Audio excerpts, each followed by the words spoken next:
গাড়িকে যেতে দিন। আপনারা অনুগ্রহ করে নিজ জায়গায় থাকুন, মাঠের ভেতরে আসবেন না। আপনারা যার যার জায়গায় অবস্থান করুন। কফিন বহনকারী গাড়িকে ঢাকা বিশ্ববিদ্যালয়ের মসজিদ প্রাঙ্গণে যেখানে তাকে দাফন করা হবে সেখানে যেতে দিন। গাড়িটি যাওয়ার ব্যাপারে সহযোগিতা করার জন্য আপনাদের বিনীতভাবে অনুরোধ জানাচ্ছি, আপনারা গাড়ির কাছাকাছি আসবেন না।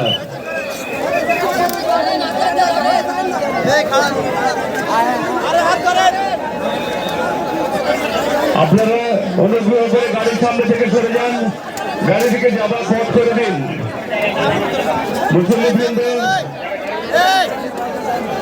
গাড়িটা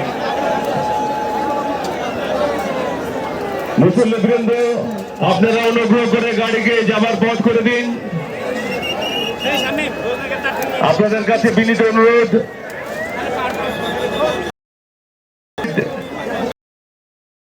ওসমান আদি কফিন এখন বিশ্ববিদ্যালয় মসজিদ প্রাঙ্গণে